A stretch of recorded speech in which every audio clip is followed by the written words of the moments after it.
All right, welcome to the Glass Less Traveled livecast. My name is Mike Verivi. I am a certified bourbon steward and founder of the Fox Valley Whiskey Society. We're going to explore and introduce you to craft distilleries, microbreweries, industry insiders, and professional imbibers to give you the inside scoop on things you need to be drinking. Tonight, we're here with brand ambassador for Wilderness Trail, Jarod Smith. Jarod, how you doing tonight? Hey, I'm doing great, man. Thank you so much for having me. Such a awesome thing to be a part of the Fox Valley Whiskey Society, man. It's awesome. Yeah, thanks for joining us. And I saw you and was the your marketing manager just joined the group a little while ago. So thanks you guys for being a part of the group. We'll hopefully get together one of these days, either next time you guys are up here in the Chicagoland area or the next time we're all down there in Kentucky. Hopefully this thing ends soon, you know? Yeah, for sure, man. Of course, we'd love to have everyone down at the distillery, but I love the Chicago area, man. We actually had some trips planned up there for late spring that, of course, got canceled along with everything else. So a real bummer. I enjoy the city a lot. You know, I'm a country boy that enjoys going to the city every now and then. And Chicago does it right, man. Good food, great whiskey. Oh, yeah. I love the whiskey bars there, man. Yeah.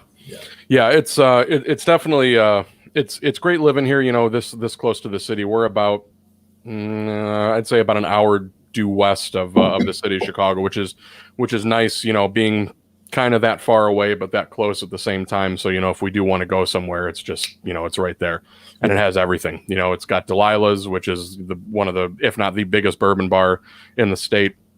But we've got a lot here in our little area, the Fox Valley area, places like Niche and Hardware, Barrel and Rye, you know, the whole Bourbon Belly group. For those guys who are at the Bourbon Belly group that are watching right now, shout out to those guys. So Jarod, before we get started talking about bourbon, I'm sure everybody wants to know, mainly just me, what is it like? How do people go about becoming a brand ambassador, and what are the qualifications that are kind of wrapped up in that whole deal? Yeah, so I'm kind of in a unique situation where, you know, I didn't really come into it, you know, lately or anything. I don't have any formal training in bourbon, just drink a lot. You know, the kind of the old maxim that, you know, you need to do 10,000 hours of something to become an expert, right? Well, I put my time in to be a self-called bourbon expert, maybe. But no, I got in the industry by knowing someone. You know, it's kind of like that with a lot of things in life. I've been really fortunate to have my best friend growing up, Mike Heist. Mike Heist's brother is Dr. Patrick Heist, who is our co-owner, our CSO. So I've known the Heist family for a really long time, and I got into working with them with our company, Firm Solutions. So besides the distillery, we also sell a lot of yeast to the bourbon industry and the alcohol industry. Okay. We provide a lot of fermentation services, so we do a lot of analytical work, stuff like that, and really a whole lot of consulting. Sure. A whole lot of process problems at distilleries. Our guys, Pat and Shane, are really good at fixing that. So I was getting involved with Firm Solution while I was working on my undergrad and going to graduate school. So not trained anything bourbon. My undergrad's in history. Stupidly switched from a STEM discipline and went to a liberal arts major, right? But did that, did a master's in education, and then I graduated right in the middle of the Great Recession. So luckily, fuel ethanol was taking off. That's what kept Firm Solutions afloat. So I was able to get in with them.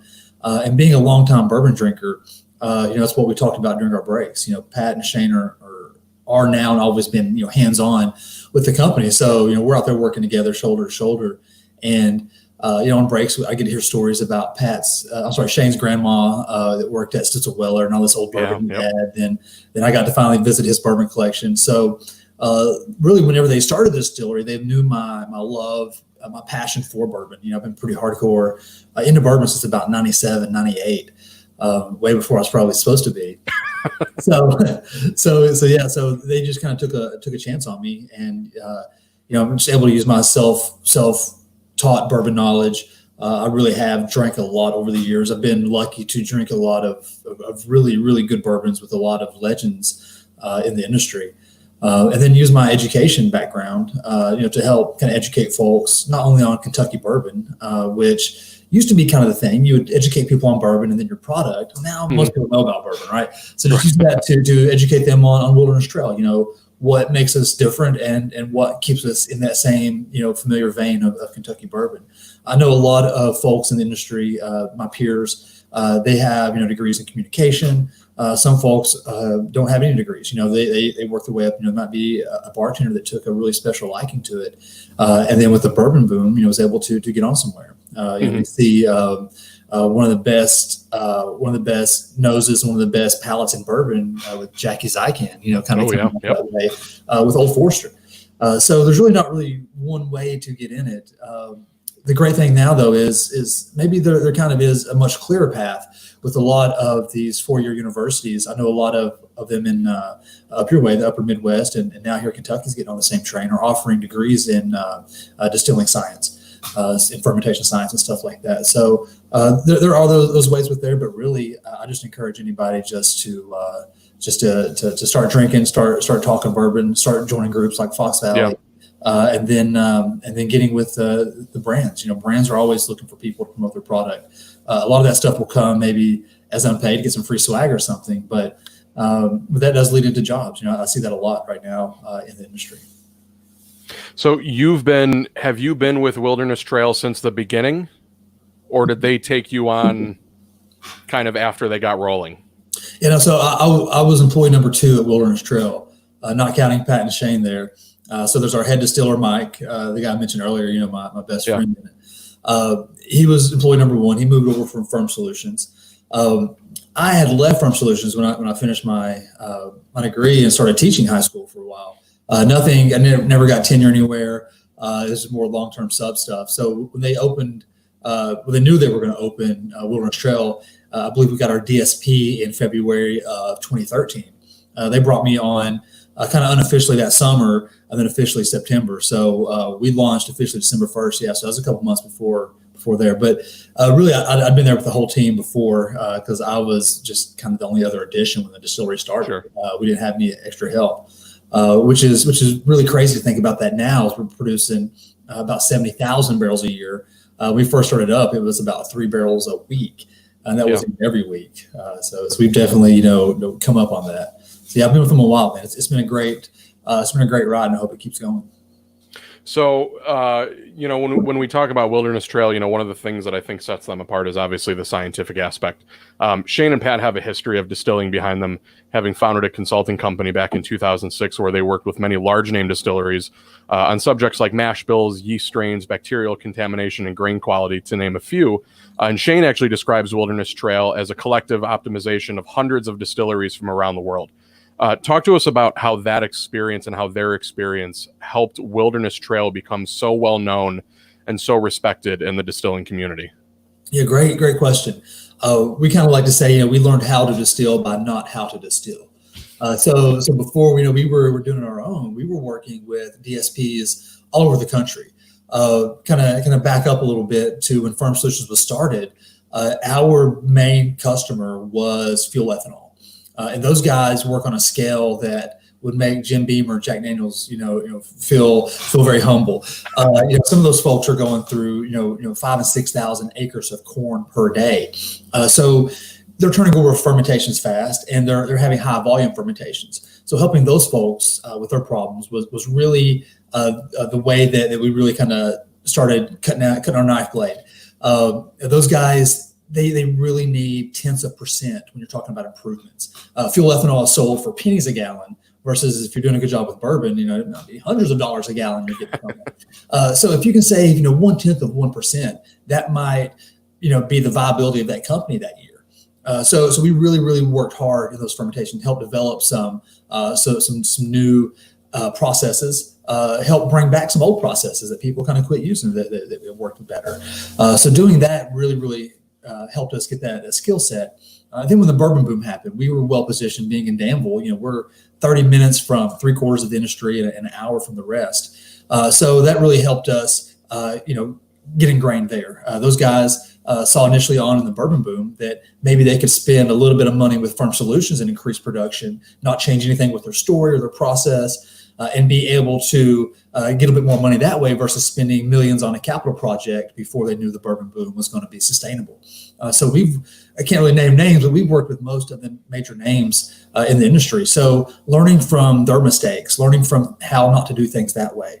A lot of the big legacy distilleries, they weren't running the most efficient in the mid 2000s and the late 2000s. Sure. They didn't have to. If production was off 5% that year, it wasn't really a big deal. It just might be a little bit less they had to hoard for a while. So when the boom happened, it was able to really kind of make our place for that and bring all that into Wilderness Trail. So starting up in 2013, which we mentioned, we had just a 250-gallon copper pot Vendome still. So we still weren't making a whole lot, but doing those really small fermentations, doing 400-gallon ferms at a time, let us really, tinker our process in, get our mash bill in, using our yeast strain the right way. So when we did increase that production, we were able to do so kind of, not knowing exactly how it would taste because it wasn't ready yet, but being very confident that we could spend a lot of money and be having a good product down the road with that. So now that we're doing, so many barrels, now we've got such a huge data set to go from. So now we're just getting better and better every single day. So as good as the stuff is now, what we're making today is better than what we made 4 years ago. Every fermentation that we do, we keep our HPLC, like our kind of really molecular look at that fermentation. We'll keep a sample of that mother yeast strain for that fermentation, so we can always go back and look at that and build upon that data. Just learning from other people's experience, applying a lot of science to it. And I just want to say right here real quick that science is not bad. I'm a bourbon traditionalist. I don't want anybody to screw with the aging process, nothing artificial, whatever, but being more efficient is a good thing. Science is just a process. It's not nothing to get mad at. So really just getting the most out of those fermentations. Someone just asked, how did you guys hook up with BC Merchants, and how did you decide which distributor to go with? And that's kind of a good question, because I think that's one that not a lot of people are really kind of like aware of, like how you as a distillery go about choosing what distribution to work with and where you want to place your product in the market. To answer the second part first, we've been lucky that we introduced our product during unprecedented bourbon boom. So we really got to pick our distributor. There was nobody that would really turn us down. Any new, you've seen all the stuff on the shelf. Get out there now. So distributors are clamoring for bourbon. So we was able to be very selectful in doing so. Here in Kentucky, we work with a very small company that's huge in Ohio named Heidelberg, but in Kentucky, they're really a small player. And they kind of set the tone for us in working with small guys that can give you a lot of attention, that can be patient with you, that if the profit isn't there on the books for Q3 this year, then they know that 4 years down the road, that will pay off. One big endorsement for Heidelberg was Drew over at Willett. And that's kind of how we got into BC Merchants. So Drew is a friend of ours. Willett actually uses Firm Solutions yeast. That's something they're very open and honest about. So whenever Brian Siskey, the head of BC Merchants, who distributes them there in Illinois, was down visiting Drew, he told him they had to come see us. And honestly, Brian and his crew were the first people we met from Illinois. We really fell in love with those guys and went with them and really haven't looked back. I was up at, Whiskey Live, Chicago in 2018. And I was able to meet with Mike from Delilah's there. Finally got to meet the legend. Black shirt, black shorts, just like I thought he'd be. And he vouched for them. He said he wouldn't, if he had his drugs, he wouldn't use anybody else. So I was able to hook in with BC that way. And man, for a small company, they've got a big reach in such a big populous state like Illinois. So they've done us a great job. We're looking forward to whenever this COVID-19 stuff it dies down a little bit, so we can get up there, travel around with the BC Merchants guys, come visit you, come visit Mike, all those guys up there. We can't wait, man. Working with people that have that respect in the industry has been really good for us, and it kind of keeps hopefully our name respected. Doing so. So those guys are doing well, and we're glad to be part of their team now. So Wilderness Trail was recently made a part of the Kentucky Bourbon Trail, which is a huge, huge deal. Tell us about what that felt like as as a whole, as a distillery, as a company, as a business, and really kind of as a family there, when that news broke that you guys were going to be a part of the Kentucky Bourbon Trail? Sure. And we'll hone on that family, not to be overzealous in the use of that word, but forever we were less than 10 employees working together every day. So we were really, really tight. I think 8 of those 10 are still there at the distillery now and at Firm Solutions. So it definitely was a family. So to go from, when we first started, we were lucky that the Kentucky Bourbon Trail Craft Tour took us. But those guys, they're 1/10 of what the main Bourbon Trail is. A lot of folks come and saw what we did, believed in our process, but we didn't have a product out there. Mm-hmm. I've done many tastings at many liquor stores pushing our vodka and our rum. They're great, but they're so overcrowded in that market. Then to get on the Bourbon Trail, and where people welcome you there, it just feels like you've arrived. We're there with the best names in American whiskey and the best names in the world of whiskey. To be on that same masthead as Heaven Hill, as Jim Beam, as those guys, that's just great for us. So yeah, it does feel like you've arrived a little bit. Not that we want to, rest our laurels. We've actually just increased production. We're max capacity now, but being on there just gives you a sense of that what you're doing is a good thing, and keep on trucking. Sure. It's hard to be prideful because we like to be humble. We like for our product to speak for us.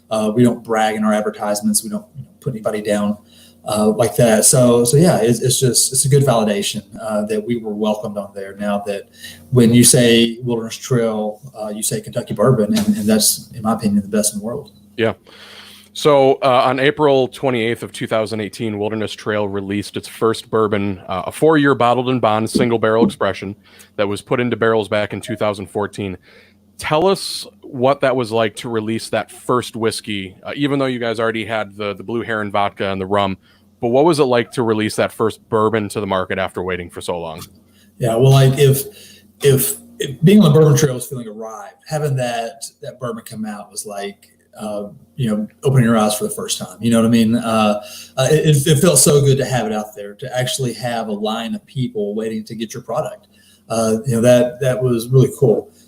We knew some people would flip it, and that's something we want people to get our product at retail price, right? Sure. But a little bit inside of you, like, hell yeah, this is where somebody's seeking out for sweet. It, right? It makes you feel good. But just actually have whiskey. I coordinated our tours for so long there at the distillery, and we would conclude the tour drinking the vodka and the rum. We would drink some White Dog on the tour, but actually then to be able to finish that with a Kentucky straight bourbon whiskey, not a gimmick bourbon, not a small barrel bourbon, a bourbon that was at 4 years we thought was mature and could sit on the shelf, with the rest of them. Mm-hmm. So it was great. I couldn't stop drinking it at first, I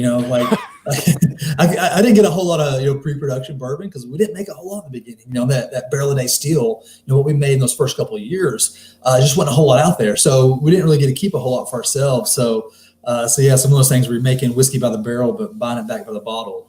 I just couldn't get enough of it. We had some really honey barrels come out from that first release, and one of them was put back on my birthday back in 2014. So yeah, I spent a good piece of a paycheck on that one. So yeah, it felt really good. It felt great. I feel like so first release right here. So, yeah. Is that then? That's it right there, right? Yeah, that's it.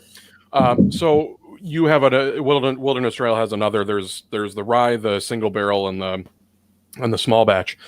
Small batch whiskey for larger distilleries typically means it was made by batching hundreds of different barrels together. Wilderness Trail, due to its smaller capacity, batches, I believe, only 12, or minimum 12, or maybe max. I don't know how that whole works, but when that's the small batch is the only expression you have that isn't a single barrel. Talk to us about how difficult it is to create uniformity when you are batching such a small amount together, whereas when you have these, a Jim Beam, you could be batching 300, 400, 500 different barrels together, so it's easy to create uniformity. But for Wilderness Trail, that has to be a little bit more difficult. Talk to us about that batching process there for the small batch. Yeah, so the batching process was a really great learning experience for us. So we are at a 12 barrel maximum, and that's just really due to our capacity. We don't really have tanks to hold this stuff. Sure. And that works good for us because you don't have a lot of barrels, to choose from. What we've got now is again what we made 4 years ago, and we're starting to get into our column distilled stuff here in the year 2020. But really, most of what we're still selecting from was pot distilled stuff. So pot still is going to be much more have more variation in its flavor than a column still will. And also, we do every fermentation as a sweet mash. So every fermentation starts fresh, no backset. So every fermentation is truly a unique fermentation. And then one fermentation to one run on the still gets you one barrel. So really, single barrel as well. So having that really gives you, I guess, varying flavor profiles with that, right? So if you start getting upwards of a lot of barrels, you got a lot of chess pieces to play with together, right? So with a Jim Beam, if you start going 400, 600, I think I read recently that one of their Booker's batches was 600 something barrels in one of those batches, which really blew my mind. You're going to get a lot of that uniformity.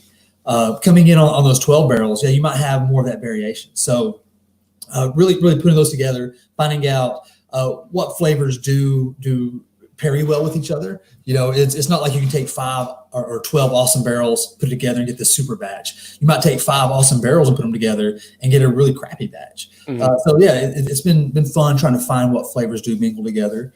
Kind of our first accidental batch when we was doing the single barrel and just what was kind of left over that wouldn't fill a bottle, kind of save that up. We made a batch and it was delicious, and then our next batch was just kind of purpose done, didn't taste as good, but we've got it down pretty good now. The trouble with it is that you do want more uniformity in that small batch than the single barrel. And with, say 12 barrels to pick from, it does get kind of hard with that. So we do play with it a little bit. I think all of our batches have been really consistent. If I was to have to pick one of our products sight unseen, or say barrel unseen, don't know which one's coming from, it would be the small batch, just because we have done a good job with that. We want to keep that truly small batch. So even as we expand, I don't see that growing any, if by much. So maybe it might go to 15 barrels, if we get a little bit of equipment or something. We just got a beautiful new bottling line. So maybe, something like that's in the works. But keeping it small like that does give you a lot more control of that quality. Sure. So you had mentioned the sweet mash process, which is what Wilderness Trail and Peerless also uses, but you guys were actually the technically the first to really use it there. So whereas a sour mash process is like you said, using that back set, using a little bit of that original mash and adding it to the new batch to kind of keep consistency, pH level, things like that. It's not a common practice in Kentucky distilling, really just kind of in distilling in general. Tell us a little bit about that process and kind of what sets it apart from the sour mash process. Yeah, sure. So sweet mash is simply, we start every fermentation with fresh water, fresh grains, fresh yeast. Then with sour mash you're using some previously distilled mash. So it comes off the still. It might have a pH in the low 3s. So it gets maybe the high 2s. So it gets very acidic coming off of the still. So that acidity, the sourness of it, is the reason distilleries do put it back, like you mentioned, for the pH. You want to keep that pH low because it does help control bacterial growth. Also, in a modern distillery, you're going to get that backset, that sour mash back when it's really hot. So you're going to put that actually back in your cooker, and that's going to help save you some energy too. You're not going to heat up that next batch so much. But the big thing today is flavor consistency. We know about germ theory now. So most modern distilleries use a facility like Firm Solutions or somewhere else to monitor bacteria. So they're using it for that flavor control. Doing the sour mash does give you more variables. You are having that unique batch every time. Now, our yeast is not like it's in 1816 where we're keeping a yeast jug, right? We do use a activated dry yeast. That's what we sell to our customers. That's what the best bourbons in the world made with, because you do have that consistency. But it does let us keep a lot higher pH. So it does let us keep a more a neutral drinking environment with that. So when it comes off of the still, for us, is one of the biggest impacts of that. So when you drink our new make, and hopefully you get to come visit soon and get to try some, we drink it right off the still. We drink it right off the still at 69%, at 138 proof, and it's drinkable. We don't give it to people trying to trick them and laugh at them. Here, drink this, buddy. And they laugh at them when they drink it. It's a sipping whiskey. It's delicious. I put our new make up against anybody's in the world. I'm not saying we got the best bourbon in the world, but I think we got the best new make though, for sure. And so it's a big impact of it. Another thing of it is being a lot more hospitable to bacteria, having a much more neutral pH. You are kind of forced by default to pay a lot more attention to that fermentation. So your sanitation standards have to come up. Your monitoring standards, your temperature control, just your overall control of the process does have to be raised because it is a lot harder.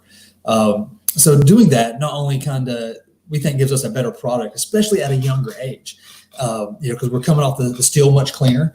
So we're needing less remediation in that barrel, less time removing the fusel oils. Then it's not going to increase the aging any amount, but the fusels, the stuff that gives you that harshness, that burning, there's less of that in there. So you have less time that remediation in the barrel.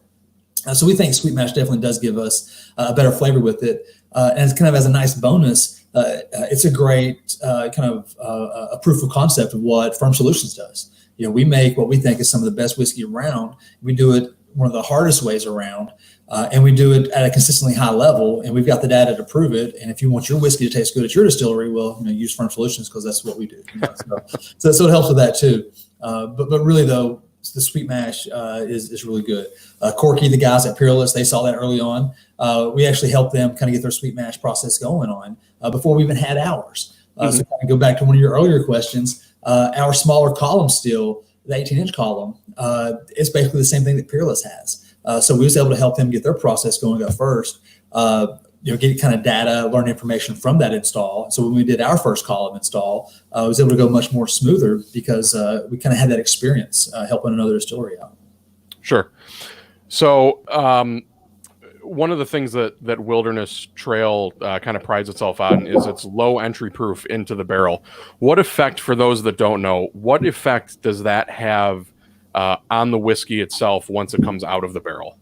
Yeah. So adding that water to it, and kind of go back to my tour guide days, I just want to explain that because some folks think you add water to something, you're diluting it, that you're making it worse. It's actually more expensive to have a lower barrel entry proof because you need many more barrels. You're increasing the volume of it, and barrels are kind of that number one day-to-day operating expense. So it's something that you don't do just at the drop of a hat. Something that really needs to reflect your year's financial planning, that kind of stuff. So the maximum a Kentucky straight bourbon or any straight whiskey can go in that new charred oak barrel is that 125 proof. That maximum was put there by the government because adding more alcohol to it increases the aging time and doesn't give you a good product. It's in a dubious distillery's interest to go in the barrel at 180 proof. It's less barrel, age the stuff, sell it, as 4-year-old stuff at 4 years and dilute it way back down, and you got a bigger profit. Going in at that lower entry proof, is the opposite of that. But we do that because we need that water in there. The whiskey does age. We need those chemicals, those esters, the stuff we get from the distillation process to be in there to interact with those compounds in the wood. But we also need some water in there to break down those organic compounds in the wood. So having some more water in there helps with that. More water, less alcohol will help that get along. This is going to be a terrible analogy, but think about alcohol as kind of as a preservative. Right? You put, I don't know, back in the old days, took your liver out and they put your liver in the jar of alcohol, right? You get to take it home. But put it in water, it's going to decompose. Terrible analogy. I'm bringing up liver story, man. Sorry, cut me off. I've been on quarantine too much. But yeah, so the lower barrel entry proof does give you more interaction with the wood, does help you break down those organic components. It helps facilitate that maturation process. So it helps those acids get to those esters that are in the wood there, bond with those, form those, the acids and the alcohol form the esters to give you those big, huge flavors. That's one reason why we think our stuff is a little bit better at a little bit younger age, is that lower barrel entry proof. We do 110 proof on the bourbons, which is pretty low, but we do 100 proof on the rye whiskey. And to our knowledge, that's the lowest barrel entry proof of a whiskey in Kentucky. I know Michter's famously does 103 on each, and we do 100 on the rye. It's kind of funny on the rye, we do 100 because we was getting a little bit less yield on making the rye. So we actually, in the very early days, doing that barrel a day, had to drop it down to 100 to fill up that barrel. If we was to go on that barrel at 110 proof, it wouldn't have quite filled those early barrels up all the way. Right. So 100 worked perfectly for us on that. So real quick, for everybody that's watching, it looks like we did lose our Facebook feed, but we are live on YouTube right now. So if anybody can at least still hear me, we are live on YouTube.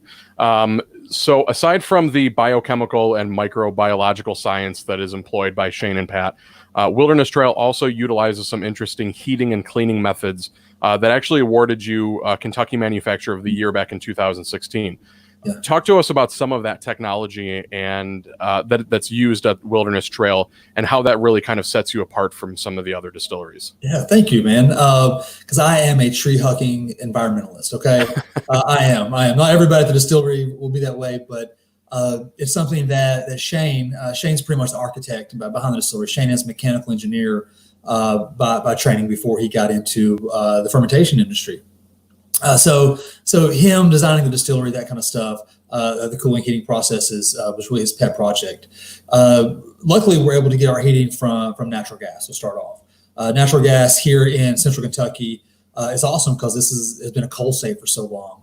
But now that we're able to use that, it's a much cleaner fuel to heat with.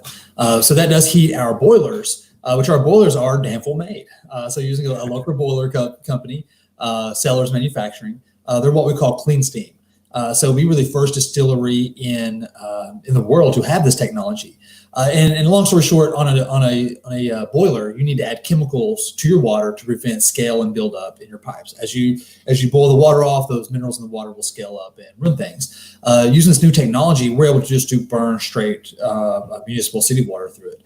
And a reminder that we're in central Kentucky, the home of the limestone filtered water, right? Mm-hmm. So there's a lot of minerals in our water. So that's really good, and not to have to add chemicals, because we do a direct steam immersion on our cooks and on the distillation. That steam is touching the grains. It's touching the distiller's beer, the mash, while it's in there. So you want super clean steam. So that's one way. Once that mash does come off of the still, we're able to take that outside to a holding tank where local farmers will pick that up. But while it's in there, we're going to recapture some of that heat from it. Where we don't do the sour mash, we can't use it on the cook directly. We run a water coil through that tank.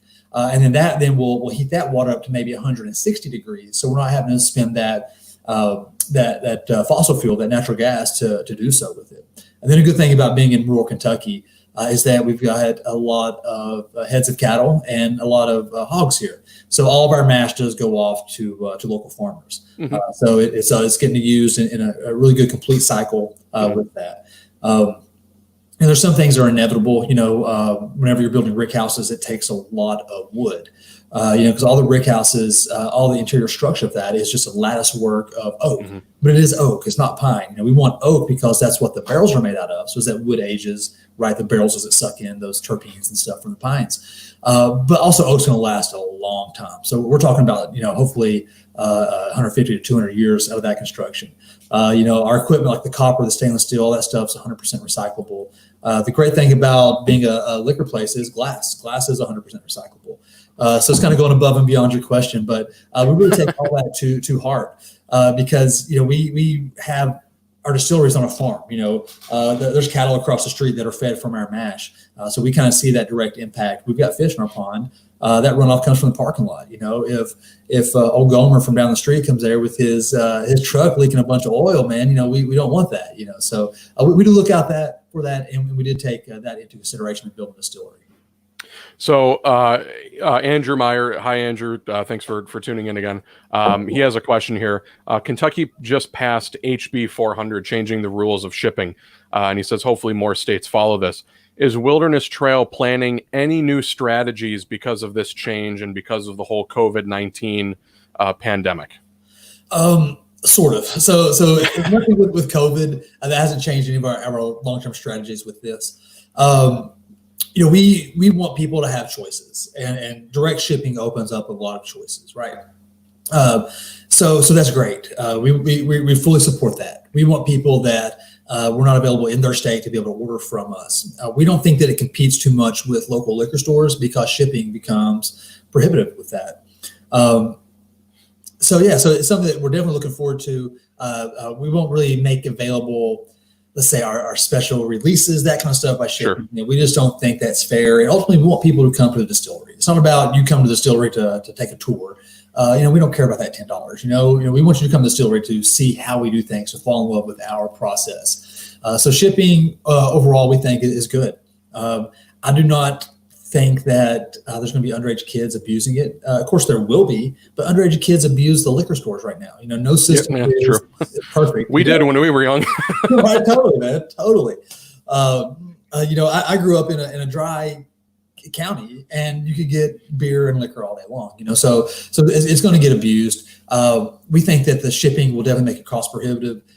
Signing on good partners like UPS that will require identification for it. Hopefully, that will limit most of the underage population obtaining our products. So ultimately it opens up us to more people, and power to the people is a good thing, right? Sure. So let's talk about rum here real quick. Rum is increasing in popularity, really across the globe, specifically with millennials, as it's cheaper to make and more affordable to purchase. Wilderness Trail has a rum in their portfolio, which is a break from tradition for Kentucky distilleries. Tell us about Harvest Rum and what it was like to win Kentucky Rum Distillery of the Year, which is a weird thing to say, but it's something that you guys were awarded. Sure, right, yeah. So our rum is a one of a kind. When people say something unique, we can use that literally with Harvest Rum. In that Harvest Rum is the only rum in America not made from sugarcane, which is really weird because sugarcane is the defining characteristic of a rum, right? If you use grains, you get a whiskey. If you use fruits, you get brandies. If you use sugarcane, you get rum. So early on, distilleries need the revenue, right? Before bourbon's out, we see that with a lot of stuff. We were lucky that we did have Farm Solutions. We did have that other company to rely on, but we needed products to help get our name out there, to help build, our brand equity. And Harvest Rum really is a Forrest Gump worthy story. If you got time, I'll love to indulge you on how it came about. I've been getting into rum more and more recently. So, for those of you who have been watching the past few episodes, Jarod, I don't know if you are aware of this, but we're actually filming this. We're in my bedroom right now, and my fiance is actually on the bed. This whole camera setup, our laptop setup, is set up on our bed, and she is a rum. I don't want to say like a rum drinker because it makes her sound like a drunk. Yeah. But she enjoys rum, and I've been more recently getting into rum, and yours is made with sorghum, which I'm really interested in. So tell us about the rum for all of those people moving either from bourbon into rum or from rum into bourbon, or just kind of branching out. Tell us about your rum. Yeah. Well, first off, email me after we talk here, and I'll get you a sample up there. Because if I don't say that now, I will totally forget. My fiance over here is like, yes. Yeah. So man, rum is tricky. You think it's tough getting into bourbon. For me, rum is really tricky because rum doesn't have the same guidelines, requirements, codified in a federal statute that bourbon does. So rum is definitely much more of in my opinion, like a Wild West spirit. Not that I shouldn't say that, not consuming the Wild West, but the regulations are so lax. Rum can be distilled up to 189 proof. Rum can have colorings, additives, stuff like that added to it. So it's really hard to get your handle around it. I recently bought a bottle of Pusser's 15-year-old rum, and I hate it. I like their cheap stuff, but the 15-year-old is terrible, and I feel bad with that, Right. I can't think of many 15-year-old bourbons that I thought were absolutely terrible, Usually at that age, even I can will myself into thinking that they're good for the age, for the price, right? So rums, are like that. We treat our rum though like it is a Kentucky bourbon. So we use everything but the cooperage. So we do age it in used barrels, but we use no artificial colorings, anything like that with this. Our rum kind of came about again, kind of through I'm maybe been hitting this too hard here. Came out through a series of fortunate circumstances. So there's a local legend in Eastern Kentucky named Danny Townsend. Danny Townsend is Thomas Jefferson's yeoman farmer, educated farmer man, right? Danny is a third generation sorghum producer and needs, somewhere to sell his crops. So he brought us a bunch of sorghum molasses. I said, hey man, can y'all do something with this? And he had about 5 gallons of it, and that's kind of expensive. So we made a little bit of it. We had a little 1 gallon experimental still at that point, and made a little batch and had a really nice clear rum from it. And we were going to sell that just in the gift shop as a Kentucky Proud product. It's a program with the agriculture department, to promote stuff. And then kind of fate intervenes. And before he passed away, we were lucky to have Lincoln Henderson visit the distillery. Lincoln, lifelong friend of Dave Shurick. Dave Shurick's a Bull County resident. I guess one of our mentors. Whiskey Hall of Fame member, all that stuff. It brought Lincoln in, and Lincoln tasted some of the clear stuff. And was like, boys, this is good. We just got to put this in a bourbon barrel. And we were kind of like, shit, we don't want to. We already got bourbon aging. We don't want to wait on something else. But that's like, Michael Jordan teaching you how to shoot free throws or something, right? So you listen to the legend. So we took the clear rum, aged it in a used bourbon barrel. Luckily, we picked Four Roses bourbon, not knowing at the time that they were one of the only big distilleries that didn't sweat their barrels or dog their barrels out, put hot water in the barrel, try to get the residual liquor out.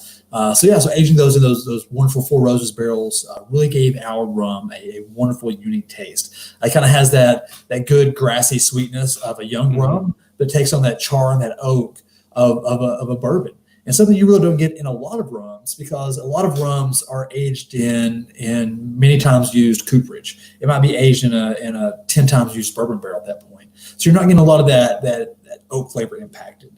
So it's been a really great surprise for us. We hardly make the stuff because we really only sell it in a couple of key accounts in Kentucky and at the gift shop. Rum though, we got named that Kentucky Rum Distillery. At that time, I think it was just us and maybe 2 or 3 others or something. Yeah. But it's one of those, we actually entered the New York Spirits competition. I think that came by default. Be the only Kentucky rum entry that year with that. So, but man, we've had so many complaints about it, not for taste, it tastes good, but about it being called a rum, but made from sorghum instead of sugarcane. Sure. And people really, really get angry. Luckily for us, that the burgeoning rum community is not as hardcore as the bourbon community. So we haven't got any really death threats for that yet. Yeah, man, it was really, really cool going through all that. We still make it, still love it, and still buy our sorghum solely from Danny Townsend.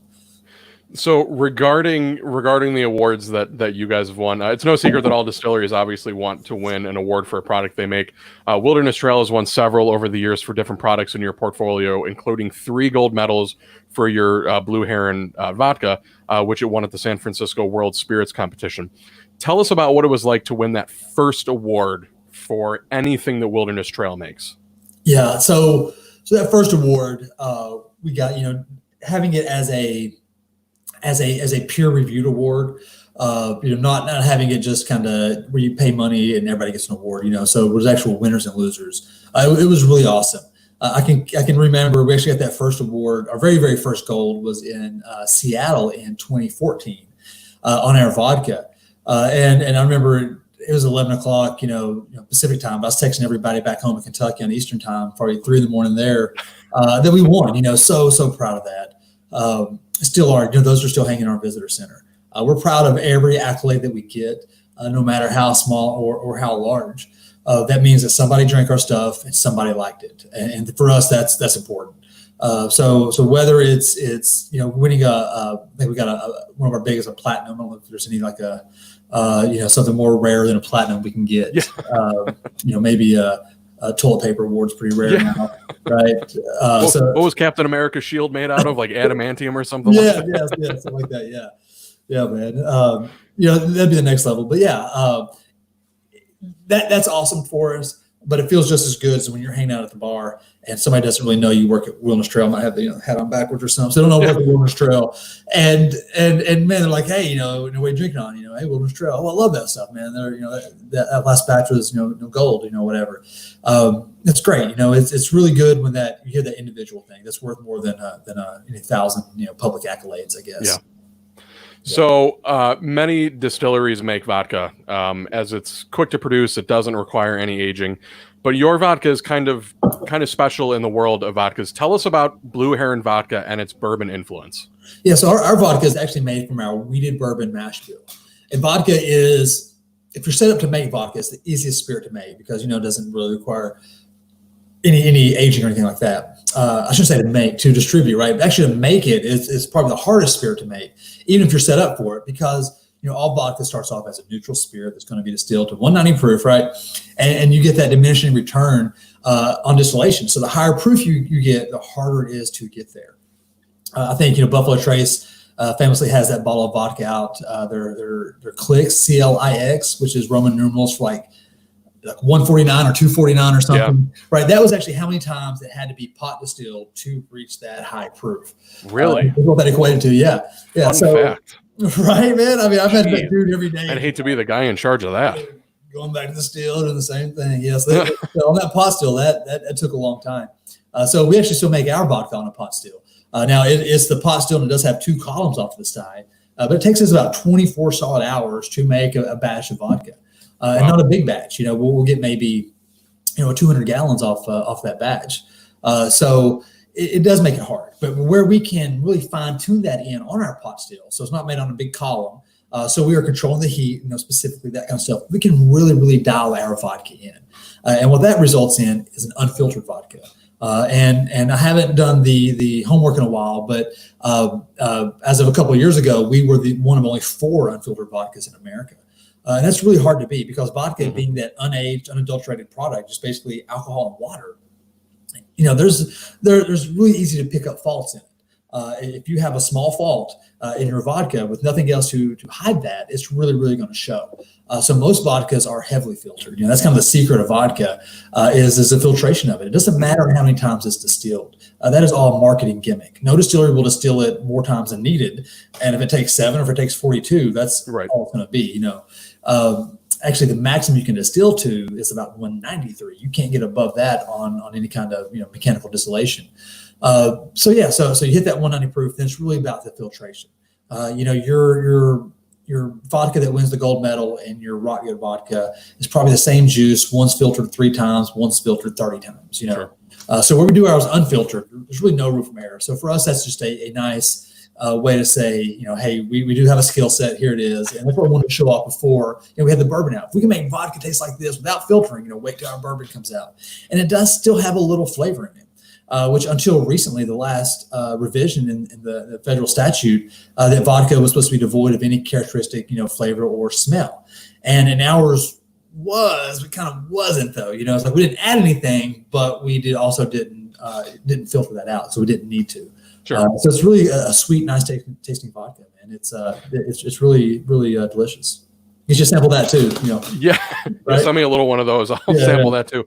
Well, it's interesting that you said because you're right. I mean, legally, considering legal, classifications in the United States when it comes to vodka, it's classified as a characterless spirit. It shouldn't smell like anything. It shouldn't taste like anything. It should just basically get you hammered. Like you said, your vodka obviously takes on different characteristics based on the grain that it uses. I'm not sure if you're familiar. I'm going to give a shout out to my buddy Nick with Whiskey Acres Distillery up here in DeKalb, Illinois. They also make a vodka, and theirs is incredibly unique. And then it tastes like butterscotch, which is a weird combination of flavors to kind of have in a vodka.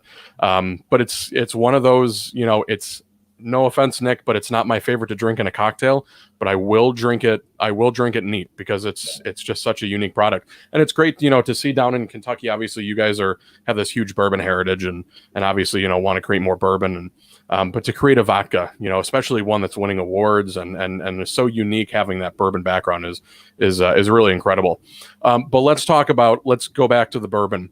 When released to the mid-Atlantic market back in 2018, your rye whiskey sold out in 27 minutes. Yeah. What was that like as a distillery to know that, like, holy shit, this is a popular thing, we might blow up?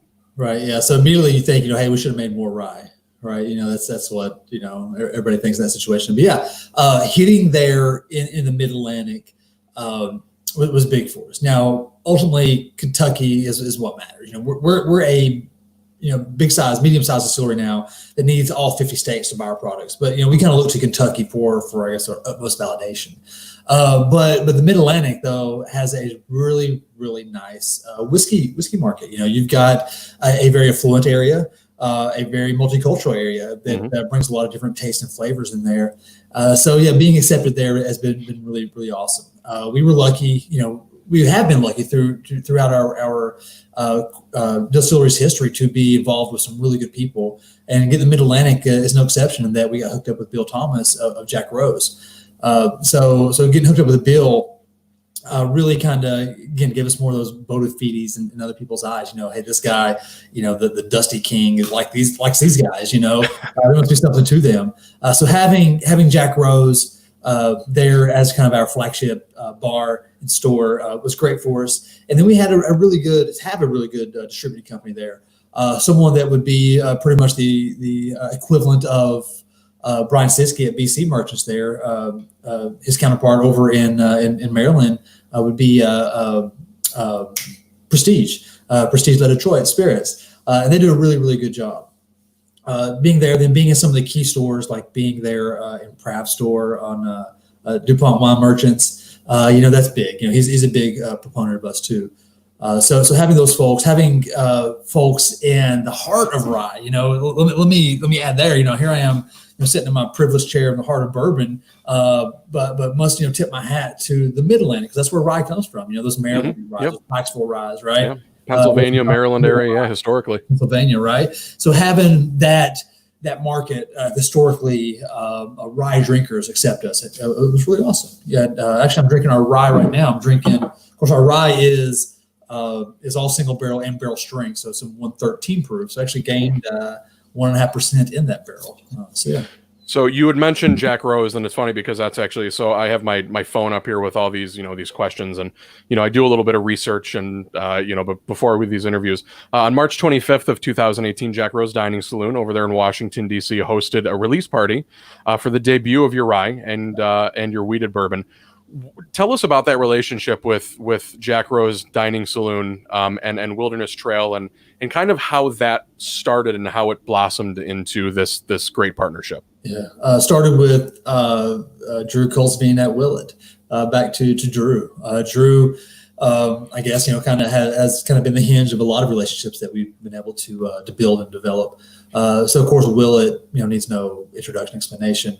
Had that long history with Bill, because Bill, being there in DC, he gets a lot of deep-pocketed people coming in there. There's a lot of our tax dollars spent spent right behind the bar. A lot of international stuff going on there, right? So early on in his days, he hooked up with Drew, was able to go through the whiskey archives there at Willett, right? And once we kind of got underneath us, Bill got hooked up with us. He came out. I think his first visit with us was in 2016, because what he tasted was some 2-year-old rye whiskey. And we'd made the promise to ourselves at that point not to sell anything under 4 years old. And we made one exception, and that was to the barrel that we sold Bill. So the first barrel that went out was a 8-month-old or something like that. But it was one that he did not want to let get any older. It was the bubblegum barrel. And I would kill to still have a bottle from that. But really, it smelled like Big League Chew. It smelled like pink bubblegum. And it was really, really amazing. And then him taking that barrel back, sailing out of it, it not even being a 4-year-old barrel. We had to go through and scratch off, straight on the label, so there wasn't a straight bourbon because we didn't have an age statement on it. So it was great, man, to really have him there. Bill Thomas on the East Coast, is every bit as powerful as one of the master distillers here in Kentucky. Sure. Is, for sure. So that was very fortuitous to get in there with him. So just to remind everybody who's watching, please feel free to ask any questions that you have for Jarod. We are live right now, so if anybody has any questions, please feel free to type away. Jarod, transparency is an increasing concern amongst us bourbon nerds. Popularity. Geez, I've maybe been hitting the sauce too hard too. As popularity with bourbon increases, people want to know more and more about where the bourbon comes from, how it's made, barrel size, etc. Wilderness Trail on your website is very, very transparent regarding nearly every facet of the distilling process. Do you think as bourbon becomes more popular and as it grows in popularity, do you think that more and more of these big major distilleries will start to list that stuff on their label? Most notably, Buffalo Trace just released the news of their latest, experiment in whatever that comes from Warehouse X. Do you think as popularity grows and distilleries like Wilderness Trail start to become more transparent, that it'll usher in a new age of, maybe Buffalo Trace becoming more transparent with their Weller bottles or their E.H. Taylor? Do you think that that's something that you see in the future with some of those larger distilleries? Yeah, Buffalo Trace probably no, but everybody else hopefully so. And what a dichotomy! Like with Buffalo Trace, like with their experimental collection, if I had my druthers, just as a bourbon nut, not as marketing or anything like that, that's what every label would look like. Like Mm-hmm. all the information, everything right there, right? Everything. But then the other products, they're going to laugh at you if you ask a question about it, that kind of stuff. So yeah, a big dichotomy there. But I hope we do see that. People aren't dumb. People are not dumb. We have supercomputers in our pocket. Like 10 space shuttles worth of processing information right there.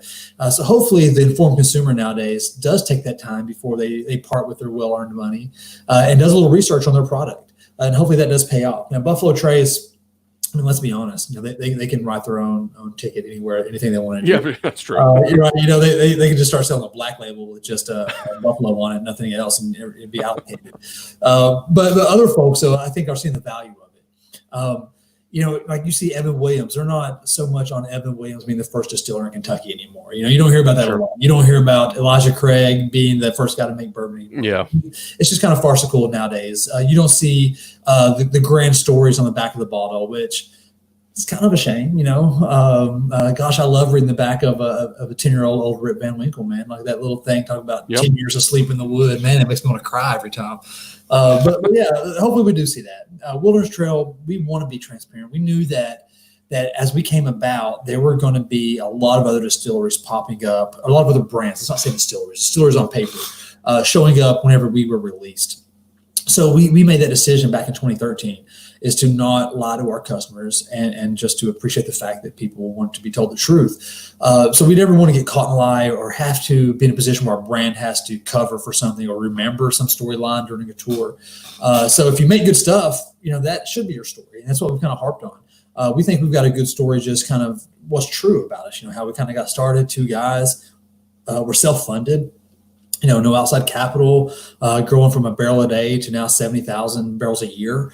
So that's something to be proud of. And so we do showcase that. You come to us, actually right now, go on the website, you can buy our yeast strain, Really? Yeah, absolutely. We will sell you our yeast strain. Maybe we'll have to make some bread. There you go. Perfect, man. Perfect. So we want people to know that. We think the more information you have about us, the more you will like us. We put our mash bill. I'm sorry, I've got a computer that's as old as the glare. But our mash bill is right on the bottle. Right on the bottle there. Yeah. You don't have to go online and try to search it. You'll still never find Jim Beam's official mash bill out there. You know what I mean? It's ridiculous. So we want to give you guys information to make the best judgment. Where we have our bourbon at that $40 to $60 price range, depending on what variation you buy, and we still know that's a lot of money to people. That represents a significant part of your day or week that you spent to make that money. And if you're going to buy our product, we want to give you a good product, and want you to know that with all the information you can get. So yeah, man, don't lie to people out there. Whiskey distilleries, Kentucky bourbon doesn't need any help lying. It's good enough on its own. It's got a story that is better than any other. That's truthful. So hopefully, hopefully we'll see no more, old Billy Jack's, whiskey from Uncle Donnie's secret recipe popping up out there at $85 a bottle, which is really just George Dickel, or whatever. So. It's funny. I'm reminded of I believe it was Tom Bullitt regarding this. The whole the fanciful stories. I think it was Tom Bullitt that said in an interview with Fred Minnick, the juice in the bottle is not nearly important as the bullshit story that you feed the people that drink it. Yeah. And that's really true when it comes to a lot of these brands. Is look at Elijah Craig. Even Heaven Hill will admit that we know Elijah Craig wasn't really the father of bourbon, but it's a great story, and people buy it because it's fun to talk about, and it's plus it's a phenomenal product. Yeah. So we're coming up here on the hour. I got a couple more questions for you. Again, if anybody has any other questions for Jarod, please start typing away. So this past Tuesday, Gear Patrol released an article titled 6 Bourbons You Should Buy Before They Become Way More Expensive. And Wilderness Trail was on that list. Do you see Wilderness Trail becoming the allocated sought-after bourbon like some of those in the Weller or E.H. Taylor lineup? And do you think that will be a good thing or will it be a bad thing for Wilderness Trail? So personally, I hope to see it sell so much that it's allocated and people are clamoring for it, and nobody remembers Pappy, and it's all about Wilderness Trail, right? But professionally, no, I don't think that'll happen. We've been really strategic in not to get too big for our britches. The last thing we want to do is to go to a state, invest in launching in that state, or sending me or my counterpart Haley out there to kind of introduce our stuff and then be out of stock for 6 months. So we really focus on the states that we're in, building relationships with those stores. We don't have a national sales force. It's just me and Haley. We travel around, go to the different stores. We still go to all the stores in Kentucky. I try to be on a first name basis with all the managers here in Lexington. I live in Lexington, so So we wanted to have those boots on the ground doing that. Getting that allocation. I mean, it kind of sounds cool and it is for a little bit, but ultimately, as long as we're selling our product, and whether that be in just 13 states or in all 50 states, we're going to be happy. So we'd rather to satisfy that demand in the 13 states. I think we're actually in 17 states. You'll find us now pretty soon to be 23 by the end of the summer. We want to be on the shelf there year round versus try to be in all 50 and it really be that thing that you got to go there on Friday to find at the liquor store. Sure. Because honestly, people's enthusiasm is lost for that after a while. If you can't find it, you can't find it. You just go buy something else. There's plenty of other good choices out there. So for us, we want to really be able to present that value, that taste for the person to buy it that first time, but then for it to be available to buy it there that second time, that third time. We want you to be our customer, for life. We know you're going to drink other bourbons. It's okay. We're in an open relationship with you, but we really want you to keep coming back to us, and to find that on the shelf, and to find it a quality product every single time with that. So taking it slow, man. And that's another luxury that we're afforded in this bourbon boom. If you're talking to someone in my position in 20 years prior, it's going to be a totally different thing, that they're trying to just get every single state and just trying to get one store to buy it. They don't care if that store ever sells it, as long as that one store buys it. That's the thing, and it might sit on the shelf for 20 years, but at least they got rid of those 6 bottles. We want those repeating customers. We want people to be family for us. Be part of the Wilderness Trail family. With that, that's why we have our family tree, kind of on our tree logo, that kind of stuff. But we do view our customers as family, in that we have a responsibility to you, and you have a responsibility to us. We give you a good product, you buy it from us, and it's been working out great so far. Yeah. So we're coming up on the hour, and obviously there's a big question that I always love to ask distillers and brewers. So in 2019, Wilderness Trail released a limited edition wheated bourbon to celebrate the Center College 200-year bicentennial.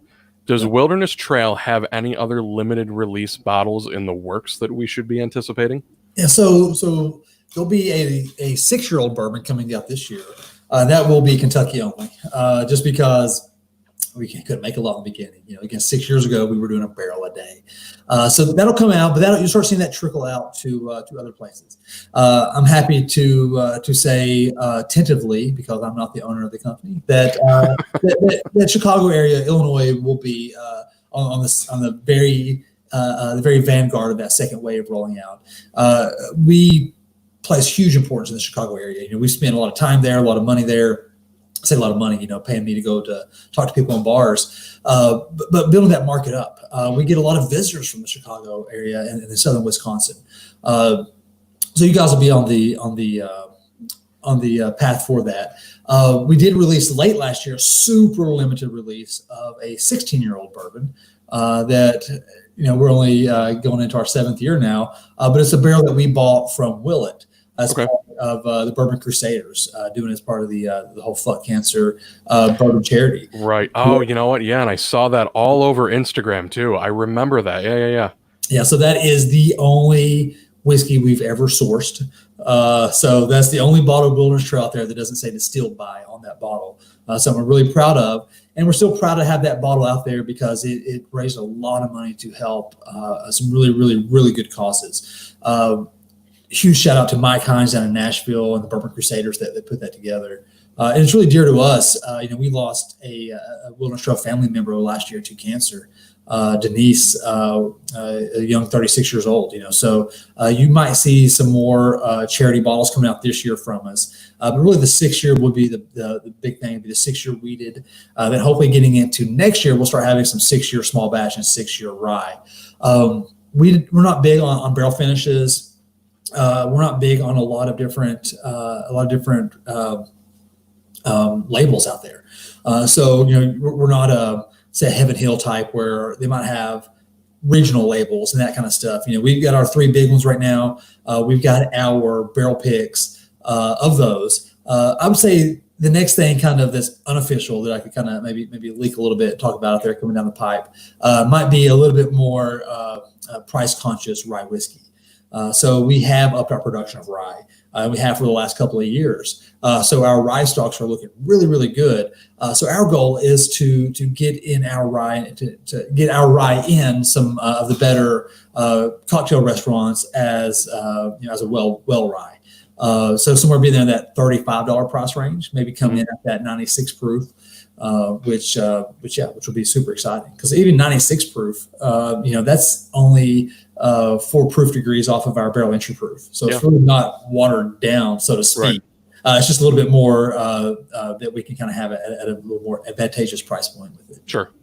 Yeah. And that's kind of exciting news too. You see a lot of these, we'll see, craft distilleries or micro distilleries that are selling these products at, outrageous prices. And obviously, for those who don't understand, it's a lot more expensive for the smaller craft distilleries to manufacture than it is for a Buffalo Trace or Heaven Hill. So it's nice to know that, there will be a product even at 96 proof. I mean, that's still, it'll still hit you, but it's still smooth enough to drink regularly in a cocktail or even on its own. So we'll have to keep an eye out for that. Jarod, thank you so much for joining us tonight and spending this past hour and 6 minutes with us.